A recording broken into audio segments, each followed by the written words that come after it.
What exactly is the Spider-Verse? And how do we even begin to try and quantify it? Well, I don't know, but I'm going to try to do just that in this video. Welcome back, Nerd Squad. It's me, Amanda. Today we are diving into the Spider-Verse and attempting to explain it. Oh boy. This is going to be more challenging than the Marvel multiverse and the Summers family tree combined. Okay, we only have so much time, so let's get to whipping through this great web. To understand the Spider-Verse, you need to somewhat understand the Marvel multiverse. A brief synopsis for those of you who may be unfamiliar. The Marvel multiverse is the idea that within Marvel Comics, multiple worlds exist. Extending even beyond that, both DC and Marvel seem to have also expressed an understanding of an even bigger concept beyond their own publishing houses, the idea of the omniverse, of which the Marvel multiverse is only a small part of. The omniverse makes up everything, including other fictional multiverses, the real world universe, and even potentially, if it exists, the real world multiverse. Within Marvel, there are various different worlds, each born out of some kind of central idea, whether this be a concept such as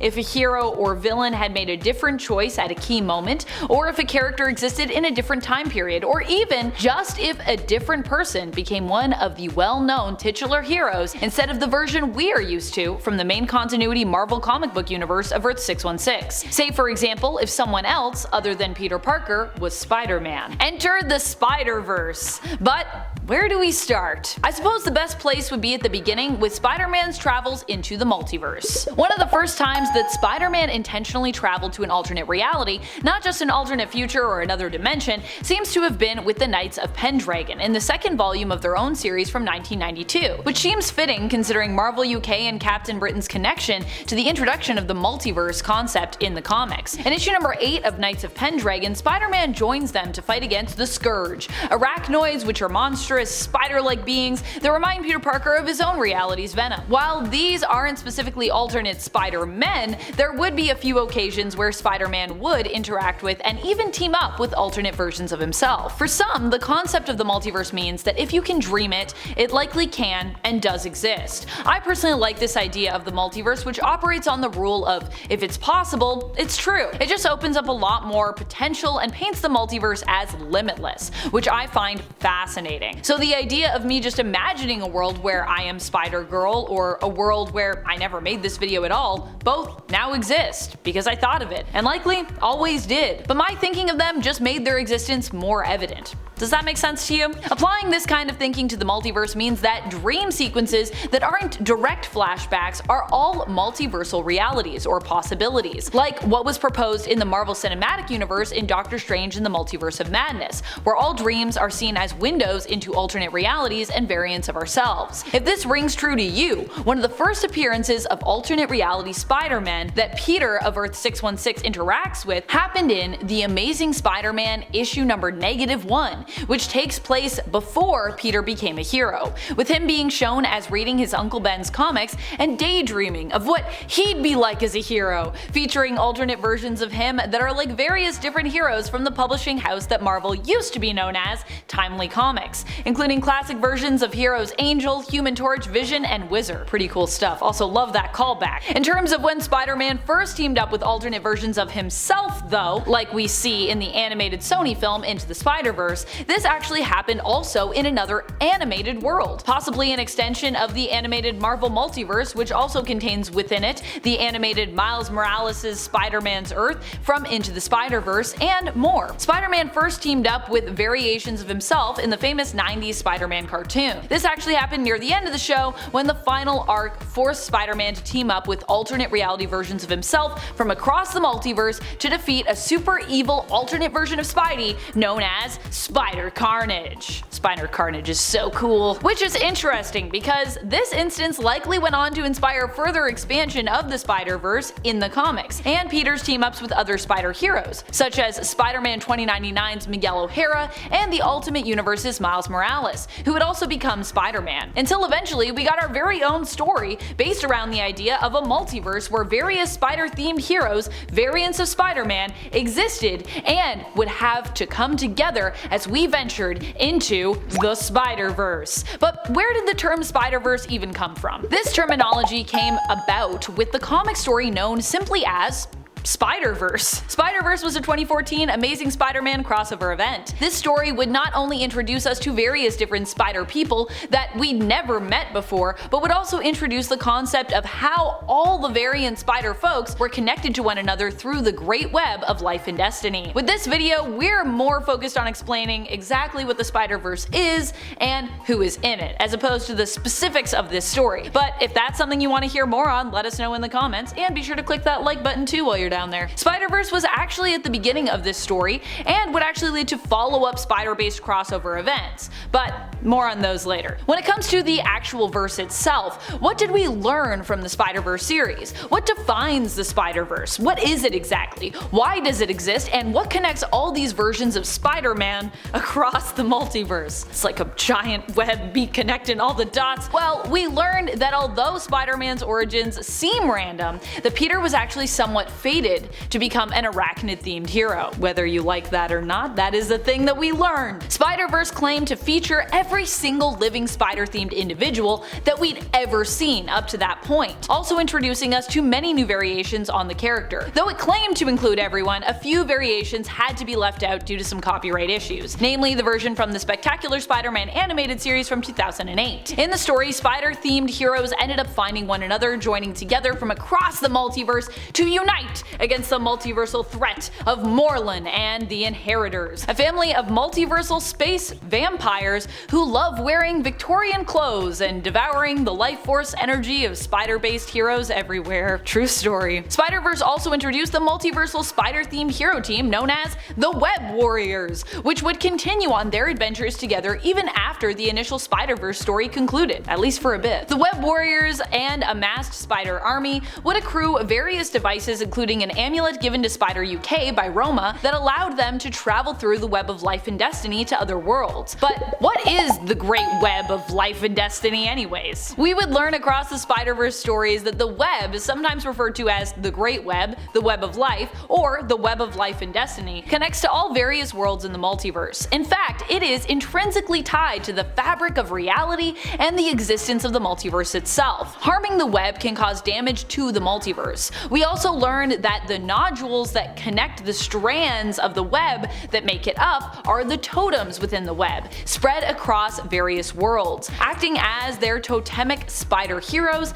and protectors. The web is also tied to a key power of spider totems, their spider sense, which is weakened across the multiverse if the web is weakened or damaged. Without a spider hero, worlds seem to become vulnerable and in some cases are even completely destroyed. More prominent totems have names and are often attached to hosts, people who end up getting spider-like powers. The main three we know of are the Other, initially attached to Kane in the Spider-Verse story, the Bride, initially attached to Silk in that story, and Scion, initially attached to Benji Parker of the MC2 Earth 982, brother of Mayday Parker. Solus, the father of the Inheritor family, once described the Great Web as being everything and everywhere. It is watched over by the Master Weaver, who can manipulate it somewhat, but mainly looks to monitor, maintain, and guard it, also known as the Spider Deity. There must always be a Master Weaver at the center of the web. Now we know what the Great Web is and what spider totems are. It's time to answer the question, who are the spider totems? When it comes to the Spider-Verse, there isn't just one crossover event that has happened to explore this concept. No, nor is there just one series. The initial crossover cracked the gates wide open for a flood of multiversal spider totems to pour in with multiple different tie-ins, ending up as a massive and epic ongoing event. And the idea continued to expand with follow-up events and series centered around the Spider-Verse. The first event was the Spider-Verse, which we already have touched on. It claimed to feature all of the alternate versions of Spider-Man who had ever appeared. As much as I'd love to go into detail on each one, there is more Spider-Verse to get through, so I don't really have time for that. Instead, I'm going to highlight a couple of my favorites who I think are pretty important to the overall story. One is Spider UK, whose world, Earth 833, was actually destroyed during the Spider-Verse event, though not necessarily as a result of it. Spider UK is William Braddock, and he is basically like Captain Britain combined with Spider-Man.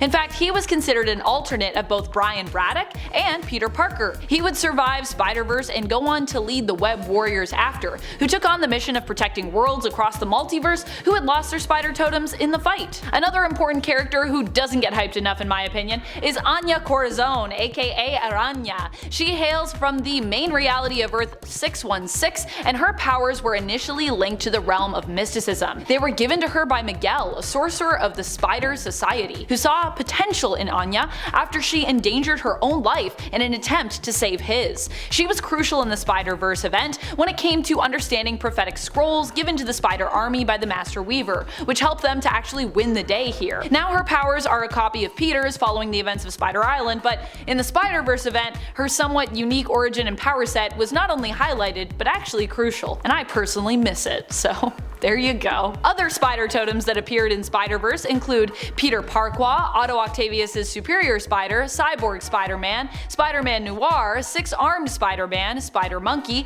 Ashley Barton from the Old Man Logan universe, Assassin Spider-Man, an alternate version of I-Pack from Earth 1771, Spider-Gwen, who is now known as Ghost Spider, Aaron Eichmann's the Spider-Man, Patton Parnell, Penny Parker's Spider, Spider-Ham, Ezekiel Sims, Old Spider-Man, Exile's Miguel O'Hara, Timestorm's Miguel O'Hara, Spider-Man 2099, aka the Miguel O'Hara, Spider-Man of Earth 1983, Spider-Cat, Counter-Earth Spider-Man, Spider-Man of Earth 7831, Spider-Girl, now known as Spider-Woman from the MC2 reality, her brother Benji Parker, Peter Parker Spider-Man of Earth 616, Silk, Jessica Drew's Spider-Woman, Kane Parker aka the Scarlet Spider at that time, Bruce Banner's Spider-Man from Bullet Points, Cosmic Spider-Man, Spider-Man of Earth 9105, Miles Morales' Spider-Man of Earth 1610, Spider-Punk, Ben Reilly, Ultimate Spider-Woman known as Black Widow at that time, Spider-Wolf, Ultimate Spider-Man from the animated series, Flash Thompson's Captain Spider, Spider-Man from the 90s animated series, the Prince of Arachne, Arachnosaur, Mangaverse Spider-Man, Spider-Man J, Takayuya Yamashiro's Spider-Man, Lady Spider, Uncle Ben's Spider-Man, Ben Reilly's Spider-Man of Earth 94, Spider-Man from the Hostess Cakes ads, Penelope Parker, Comic Strip Spider-Man, Marvel vs. Capcom Spider-Man, Anansi, Arachnido, Tobey Maguire's Spider-Man, Andrew Garfield's Spider-Man, Spider-Man from the Broadway musical, Spider-Man Turn Off the Dark, Educational Spider-Man from the 1970s Electric Company skits, the once comatose Man Spider who was later cured, 60s animated Spider-Man, Peter Parker's Goblin, Aunt May's Spider-Man, Spider-Man India, and Julian Carpenter's Madam Web. That's a lot of spider totems. Did you get all that? There'll be a test later. Even more would be featured in the follow-up story, Spider-Geddon, which pit the spider totems once more against the Inheritors, who after being defeated in Spider-Verse managed to return, because ain't that just the way. Spider-Geddon also included PS4 Spider-Man Peter Parker, Mary Jane Watson's Spinneret, the crime-fighting team Spider-Pete and his uncle Spider-Ben, Spiders-Man, Octavia Otto, Web-Slinger and his horse Widow, Norman Osborn's Spider-Man, Astro Spider, Spider-Kid, Spider-Man of Earth 18199, PS4 Spider-Man Miles Morales, Spider-Cop, and Spider-Ling. In the series Vault of Spiders, we'd also meet George Stacy's The Spider, the Savage Spider-Man, and Margot's Spider-Bite, one of my favorites, not to be confused with Spider-Man's sidekick for a day, Spider-Bite, who is also super cool. It's a different bite, it's a bite with a Y versus a bite with an I. In another Spider-Verse series from 2019, we'd see additional totems including Spider-Zero, a yet unknown alternate Spider-Man, Cosmic, Miles Morales' Captain Universe, Tom Holland's Spider-Man, The Spider-Man, Spider-Gang, Spider-Monster, Lord Spider, May Parker's Carnage, ally of May's Carnage, Miles Morales, also of Earth 20143, a ton of alternate Spider-Mams, Spinster, Piratey Sea Spider, Sea Requiem, Garden Spider, Spider-Sting, V, Sun Spider, Spider, and White Widow. The story continues! The Spider-Verse was conceptualized by Dan Slott, who was also the writer of the core story. Prior to the crossover event, Slott had also worked on another project that saw various Spider-Men interact, the video game from 2010, Spider-Man Shattered Dimensions. And there were a few other projects with other writers that led up to Spider-Verse in the comics, also involving alternate Spider-Man teaming up together and including Edge of Spider-Verse, a 5-issue miniseries, the first of its name. But not the last, that's for sure. In this series, it became common for each issue in the series to introduce a new alternate version of Spider-Man, focusing on their world and their story. Coming our way soon will be what is said to be the final chapter in the saga started by the Spider-Verse, known as the end of the Spider-Verse. This story is expected to be coming soon, and prior to that, we have also gotten a series leading up to it with the second volume of Edge of Spider-Verse. This series features new totems such as Night Spider, Hunter Spider, Spider Laird, and Spider Rex. The Spider-Verse also became such a phenomenon as a comic book story